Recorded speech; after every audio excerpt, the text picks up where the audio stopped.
کے منہ سے دعا نکل جائے، کوئی کام ایسا ہو کہ ان کے منہ سے دعا نکل جائے۔ باعزید بسطامی 14 سال انہوں نے جنگلوں میں گزارے، اللہ اللہ کیا، اللہ نہ ملا، لیکن ایک رات اچانک گھر کے دروازے کے باہر سے گزر رہے تھے تو اندر سے تہجد کا وقت تھا، ماں اٹھی اور ماں دعا کر رہی تھی، یا اللہ تمام مسافروں کی خیر ہو، کسی کے بہانے میرے 14 سال کے مسافر باعزید کی بھی خیر ہو۔ سبحان اللہ۔ اب گھر بھی بھول چکا تھا باعزید کو، باعزید نے دروازے پہ دستک دی، گھر آ گیا، وہ دن گزر گیا، رات گزری، دن آیا، دن گزرا، رات ہوئی، اب رات ہوئی نا تو ماں نے پانی مانگا، اور آہستہ کہہ رہے سبحان اللہ، ماں نے پانی مانگا، جب ماں نے پانی مانگا باعزید اٹھے، پانی لے کے آئے تو ماں سو گئی، باعزید نے پانی کی سرائی اٹھائی اور ساری رات ماں کے سرانے کھڑے ہو کر رات گزار دی۔ اب جب ماں تہجد کے وقت اٹھی نا، ماں نے کہا بیٹا تم سوئے نہیں؟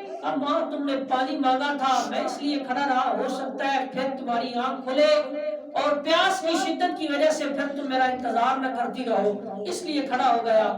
ماں نے پانی پیا تو ایسے سر اللہ کے عرش کی طرف بلند کر کے عرض کی، یا اللہ میرے بیٹے کو اپنی ولایت کا نور عطا فرما دے۔ سبحان اللہ۔ باعزید کہتے ہیں سرکار کی نظر کرم، میری ماں کی نظر کرم ہوئی اور دعا کی برکت سے اللہ نے مجھے ولیوں کا امام بنا دیا۔ سبحان اللہ۔ عام بندہ کوئی ایسا کرے، پوری زندگی میں حضرت سیدنا ابو بکر صدیق نے ایک بار بھی حضور کی بارگاہ میں عرض نہیں کی اللہ کے نبی میرے لیے دعا کریں۔ سبحان اللہ۔ یہ کام ایسے کیے کہ میرے نبی نے فرمایا ابو بکر، توجہ کیجئے گا، ابو بکر ساری کائنات کے انسانوں کے احسانات کا بدلہ میں نے دنیا میں دے دیا ہے، تیرے احسانات کا بدلہ قیامت کے دن اللہ کریم عطا فرمائے گا۔ سبحان اللہ۔ میں عرض کر رہا تھا کہ کام ایسا کیا جائے کہ خود بخود دعا نکل جائے۔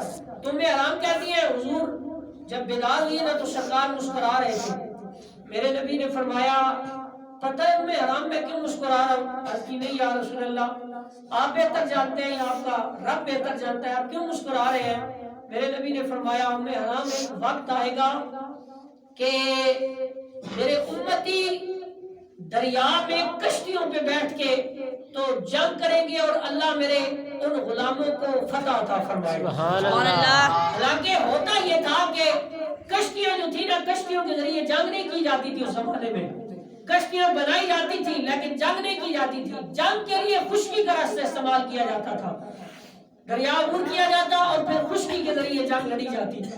لیکن تمہیں حرام کہتی ہے، میں تھوڑی سی پریشان ہوئی اور میرے اندر اشتعال پیدا ہوا، دل میں خیال پیدا ہوا کہ اللہ کے نبی ایسے بھی ہو سکتا ہے؟ حضور نے فرمایا ہاں ہاں تمہیں حرام ایسے ہوگا، میرے امتی جنگ کریں گے کشتیوں میں بیٹھ کے اور اللہ انہیں فتح عطا فرمائے گا۔ سبحان اللہ۔ حضرت میں حرام فرماتی ہے، میرے ذہن میں خیال آیا آج حضور سے دعا لے لوں، دریائے رحمت جوش پہ میں نے عرض کی آقا اگر یہ ہوگا تو مہربانی فرمائے نا دعا کر دے اللہ مجھے بھی ان مجاہدوں میں سے کر دے۔ سبحان اللہ۔ حرام کہتی ہے میں نے جب یہ دعا کے لیے عرض کیا نا تو حضور نے فرمایا یا اللہ انہیں حرام کو بھی ان میرے غلاموں میں سے کر دے جو میرے دین کے لیے دریاؤں میں کشتیوں پہ بیٹھ کے جہاد کریں گے۔ حضور نے دعا کر دی، وقت گزر گیا، سرکار کا ظاہری وصال ہو گیا۔ اس کے بعد حضرت بکر صدیق رضی اللہ تعالی عنہ کا دور خلافت آیا، 2-2.5 سال آپ کی خلافت کی بھی گزر گئے، 10